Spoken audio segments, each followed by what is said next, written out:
Nice job.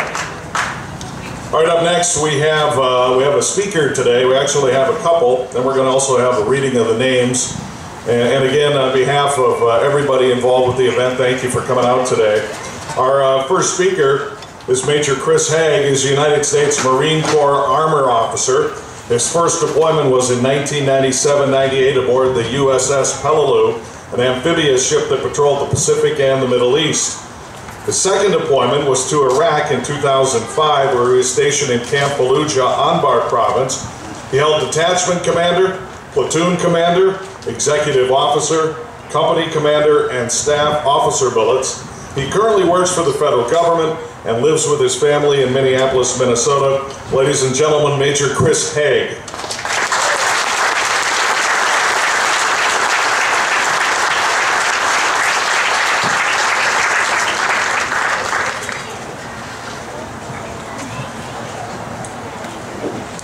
Ladies, gentlemen, servicemen, and most of all, families of fallen heroes, I'd like to speak with you for a few moments about military service. Since 9/11, we have had over 10 years of continuous warfare, with the war in Afghanistan being the longest in U.S. history, and the war in Iraq the third longest. A generation of young men and women have joined the long line of patriots who served this country starting in 1775 with the Revolutionary War, and for over 2 centuries have defended our country through today and stand ready to do so again. Many of the veterans who fought in previous wars are still with us. Our World War II veterans defeated the great evil of the Axis powers. You, our grandfathers, set the benchmark for tenacity. Our Korean War vets fought a determined North Korean and Chinese enemy in inhospitable terrain. The word chosen is a term every Marine knows from the courageous action at the Chosin Reservoir. Our Korean War veterans, like my father, have often felt forgotten for their sacrifices in a war that got no parades or acclaim. You veterans who fought in the jungles of Vietnam against the communists, we should never forget that you won every battle in that war and returned to a less than grateful country.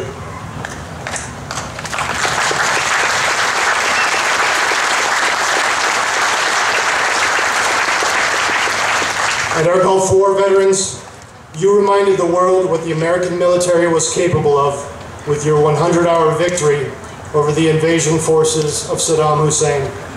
We salute all of you. Raise your hands, veterans, and be recognized.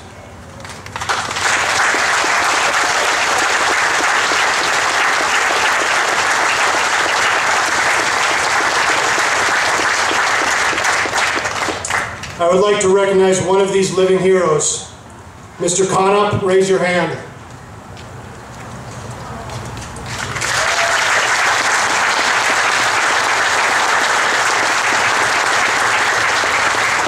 Bill Conop from Elk River was 18 when he was drafted in October of 1943. He thought he was going into the Army, but he ended up volunteering for the Navy Seabees, the Navy's construction unit. He ended up landing on the island of Iwo Jima, where the fighting was some of the fiercest in the war, and served as a runner, carrying messages from company commanders to platoon commanders on the beach, which the Japanese had zeroed in with machine gun and mortar fire. Bill was on Iwo Jima for 8 hours and then got shot in the face and back. He was evac to a hospital ship where he stayed for 7 days, during which we Marines raised the flag over Iwo Jima. Bill survived the war, but many of his friends did not. His battalion had a 37% rate of casualties. The sacrifices of Bill Conop's generation are legendary. His generation is rightly called the greatest generation. They came out of the Depression, defeated all comers in World War II, returned home, had families, and created the beginning of a long stretch of economic prosperity. They are due much honor. But I would like to respectfully suggest that we are now in the presence of men and women that are just as great as any of them were. Unlike in World War II, the generation that has fought in the wars of Afghanistan and Iraq were not draftees. They were volunteers. After 9/11, no serviceman entering boot camp or officer selection had any reason to believe that he would be going anywhere but the battlefield. The enemies we fought in Afghanistan and Iraq were cunning, capable, and fighting in land they knew well. They feared our strength and avoided it by using IEDs, and by disguising themselves as civilians, and by waiting for the time to run out on our patience. They had a saying, "You have the clocks, but we have the time." In the face of this enemy, young men and women enlisted and were sent over to the deserts of Iraq and the mountains of Afghanistan, and many of them did not come home whole or come home at all. These volunteers are a different breed. They joined the military knowing they were going to war. They joined a military which is now the counterculture in America. In broader America, especially in the age group when young people join the service, there is a selfie culture of entitlement and self-gratification. Self-expression is considered the highest good. Consent is the basis of relationships. Morality and truth is relative. Snark is considered humor. And every passing thought is posted on Facebook or Twitter. Many young people fully expect to be happy, healthy, rich, and famous. Entering the military, you enter the world of what is now the counterculture. In the military, you are only entitled to what you earn. Self-sacrifice, not self-expression, is valued. You will have relationships with all kinds of people, of all races and walks of life, from all over America, and a special relationship with your drill instructors that has nothing to do with consent. You become a member of a team, not an individualist. Ethical behavior is clearly defined and expected, and you learn about reality and the truth. The truth is that the military exists to break things and kill people. You learn the reality principle. You learn about what really works, and that you sweat in training so you don't bleed in war. You learn that patriotic Americans have to put aside their individualism and give themselves over to something greater than themselves. You learn the reality that cohesion and discipline, not political correctness, is required to stay alive, to save your buddies, to destroy the enemy, and to defend our great nation. Since 9/11, most Americans' lives have been little impacted by the wars. Nonetheless, we Americans are a big-hearted people, and there are a great many patriotic civilians, many of you folks here, who sent us care packages, letters, and your prayers when we were overseas. Thank you. Thank you.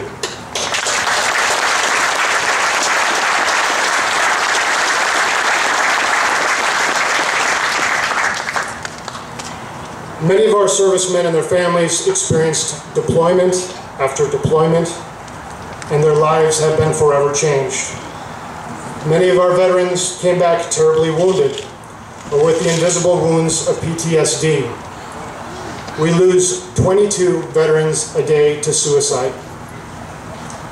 And while America may have gotten tired of the wars, our servicemen and their families never quit. And so, while our wars may have ended for a time, and many Americans want to move on and forget the whole business, there are some here for whom the loss of a fallen hero ensures that the wars will never be forgotten. Families of our fallen heroes, your sons and daughters, your husbands and wives, your fathers and mothers were the very best that our great country has to offer. Nothing can ever replace them, and no thanks will ever be enough. We are all humbled and saddened by your loss. America is not a great nation because of our land, our wealth, or our power. America is a great nation because patriots have loved it, and some of them have paid the ultimate price. And while we celebrate our nation's warriors and mourn the loss of our fallen heroes, our enemies plan and plot. And sadly, some of our politicians and bureaucrats weaken us from within. In spite of this, it won't be long before America's finest are called upon again, and they will answer the call. May God grant that America always have such men and women of courage to defend our great nation. God bless America, and Semper Fidelis.